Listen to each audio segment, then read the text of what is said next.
اور یہ وہی عہد الست کی برکت ہے جو اللہ نے ہماری روحوں میں اپنا تعارف رکھ دیا ہوا ہے.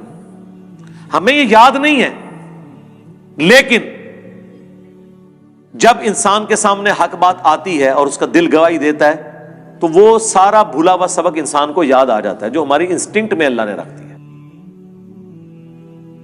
اب اللہ تعالیٰ اس عہد الست کا ذکر فرمانے جا رہا ہے جو انسانوں سے اللہ تعالیٰ نے اس وقت لیا تھا جب پیدا فرما کے روحوں کو ڈورمنٹ پوزیشن میں کر دیا تھا، جو ہماری پہلی موت تھی. پھر دنیا میں جب ہم پیدا ہوئے یہ ہماری پہلی زندگی، اور دنیا میں جو ہمیں موت آئے گی یہ دوسری موت ہے، اور آخرت میں جو زندگی ملے گی وہ دوسری زندگی ہوگی. جو سورۃ البقرہ میں سورہ المؤمن جسے سورہ غافر بھی کہتے ہیں، دو زندگی اور دو موتوں کا ذکر ہے، وہ یہ ہے. تو اللہ تعالیٰ نے انسانوں کی روحوں سے عہد لیا تھا. وَإِذْ أَخَذَ رَبُّكَ، اور اے محبوب یاد کرو وہ وقت. یہ پوری انسانیت کو کہا جا رہا ہے آپ علیہ السلام کے ذریعے سے. مِن بنی آدم مِن ظُہُورِهِمْ، جب نکالا آپ کے رب نے بنی آدم کو ان کی پشتوں سے. اللہ تعالیٰ نے جو انسانیت کی نسل کے چلنے کا ذریعہ بنایا،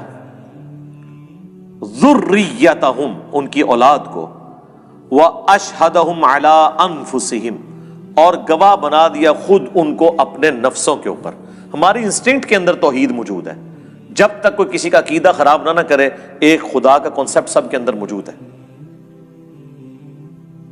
کبھی بھی کوئی انسان دوسرے انسان کو جو کھانے کا محتاج ہو، نیند کا محتاج ہو، پیشاب کا محتاج ہو، اس کو خدا کے مقابلے پہ مشکل کشا کبھی نہیں مانے گا کوئی انسان، کبھی بھی، جب تک کہ اسے کوئی الٹی پٹی نہ پڑھا دے. اپنی انسٹنکٹ میں ہر انسان توحید کے اوپر ہوتا ہے. جو بخاری میں حدیث ہے کہ انسان فطرت پہ پیدا ہوتا ہے، اس کے ماں باپ اسے یہودی، نصرانی یا مجوسی بنا دیتے ہیں. انسان پیدا فطرت کے اوپر ہوتا ہے. اور اس کو آپ ایکسٹراپولیٹ کر لیں آج کل کے دور میں کہ انسان پیدا تو مسلمان ہوتا ہے، اس کے ماں باپ اس سے بھی بڑھ کے اس کے محلے کی مسجد اسے بریلوی، دیوبندی، اہل حدیث اور شیعہ بنا دیتی ہے. اور دیکھیں کیسی جذباتی ایفیلیشن ہوتی ہے اپنے فرقے کے ساتھ، حالانکہ اس فرقے کی بنیاد صرف یہ ہوتی ہے کہ ابا جی اس فرقے سے ہوتے ہیں، یا ان کے محلے میں جس مسجد سے انہوں نے قرآن پڑھا ہوتا ہے وہ اس فرقے کی ہوتی ہے. تحقیق کسی نے نہیں کی ہوئی ہوتی، اور کانفیڈنس آسمانوں بھی ہوتا ہے اپنے فرقے کی جیت کے لیے.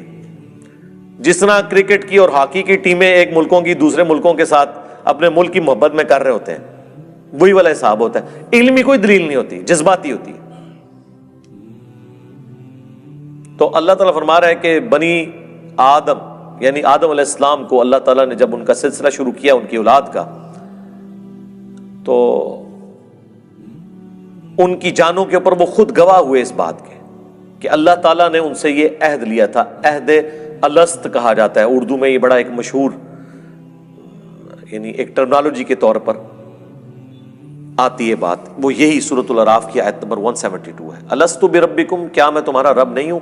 قالوا بلا، سب نے کہا تھا یا اللہ ایسا ہی ہے، کیوں نہیں. شہیدنا، ہم نے گواہی دی، ان تقولوا یوم القیامت انا کنا عن ھذا غافلین. اللہ تعالیٰ فرماتا ہے کہ یہ ہم نے عہد تم سے اس لیے لیا تاکہ قیامت کے دن تم یہ نہ کہنا شروع کر دو کہ اللہ ہم تو دنیا میں غافل تھے، ہمیں تو پتہ ہی کچھ نہیں تھا. یعنی اگر کسی کے پاس کسی نبی کی دعوت نہیں بھی پہنچی ہوئی، جو اللہ نے اسے اخلاقی حص دی ہے اس کی وجہ سے ہی وہ اکاؤنٹیبل ہے. یہ تو اللہ کی رحمت ہے نا کہ اللہ کہتا ہے وما کننا معذبین حتی نبعث رسولا، ہم کسی قوم کو عذاب نہیں دیتے جب تک کہ اس میں رسول مبعوث نہ کر لیں. اللہ اس کا پابند نہیں ہے. اللہ تعالیٰ رسول بھیجے بغیر بھی انسان کا حساب و کتاب کر سکتا ہے اس اخلاقی حص کی وجہ سے جو اللہ نے انسان میں رکھ دی ہے. دنیا کا کوئی انسان جسے کسی نبی کا تعارف نہ بھی ہو، وہ اپنی انسٹنکٹ میں جھوٹ بولنے کو برا، سچ بولنے کو اچھا سمجھتا ہے. کسی کو دھوکہ دینے کو برا، کسی کے ساتھ نیکی کرنے کو اچھا سمجھتا ہے. یہ ہماری جبلت کے اندر ہے. اور یہ وہی عہد الست کی برکت ہے جو اللہ نے ہماری روحوں میں اپنا تعارف رکھ دیا ہوا ہے. ہمیں یہ یاد نہیں ہے، لیکن جب انسان کے سامنے حق بات آتی ہے اور اس کا دل گواہی دیتا ہے تو وہ سارا بھولا ہوا سبق انسان کو یاد آ جاتا ہے جو ہماری انسٹنکٹ میں اللہ نے رکھ دی ہے، وہ عہد الست یہی ہے۔ تو اللہ تعالیٰ ہمارا یہ اس لیے ہم نے رکھا کہ کوئی قیامت کے دن یہ بہانہ نہ کرے کہ ہمیں تو پتہ ہی نہیں چلا۔ او تقولوا، اب یہ ہمارا ذکر ہونے لگا ہے اس اعتبار سے کہ لوگ یہی کہہ رہے ہیں، یا تم یہ نہ کہو انما اشرک آباؤنا من قبل، کہ شرک تو ہمارے آباء و اجداد کیا کرتے تھے، وَكُنَّا ذُرِّيَّةً مِّن بَعْدِهِمْ، تو ہم بھی تو انہی کی اولاد تھے، ہم نے اسی طریقے پہ چلنا تھا، ہمارا کیا قصور کہ ہم کافروں کے گھر پیدا ہوئے۔ ایک سے لوگ پوچھ رہے ہوتے ہیں نا جی ان کا کیا قصور ہے جو ہندوؤں کے گھر پیدا ہوئے؟ ہم کہتے ہیں ان کا کیا قصور ہے جو مسلمانوں کے گھر پیدا ہوئے اور پوری زندگی قرآن ترجمے سے پڑھ کے اپنی توحید ٹھیک نہیں کر سکے۔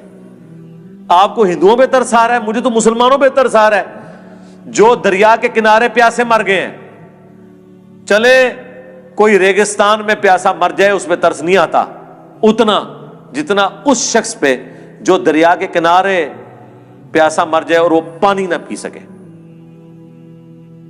اپنی فکر کرو کہ ہمارے آباء و اجداد ہی شرک کیا کرتے تھے، ہم بھی تو ان کی اولاد ہیں۔ افتہلکنا بما فعل المبطلون، تو کیا تو ہمیں ہلاک کرتا ہے اس شرک کے سبب جو کیا تھا ان باطل پرستوں نے؟ یعنی کہیں ایسا نہ ہو قیامت کے دن تم یہ کہو کہ ہم بریلوی اس لیے تھے کہ ہمارے ماں باپ بریلوی تھے، ہم دیوبندی اس لیے تھے کہ ماں باپ دیوبندی تھے، ہم اہل حدیث شیعہ یہودی نصرانی ہندو سارے، میں ساروں کو شامل کر رہا ہوں، اس وقت تو پوری انسانیت کی بات ہو رہی ہے نا، کیونکہ عہد الست کی بات صرف اس لیے تھے کہ ہمارے آباء و اجداد یہ کرتے تھے۔ اللہ تعالیٰ اس روش کو پسند نہیں فرماتا، اس لیے اللہ نے کہا ہم نے تم میں عقل رکھی ہے کہ تم جو عہد الست جو تمہارے ساتھ ہوا تھا اس کے اوپر تفکر کر کے حق بات تک پہنچنے کی کوشش کرو۔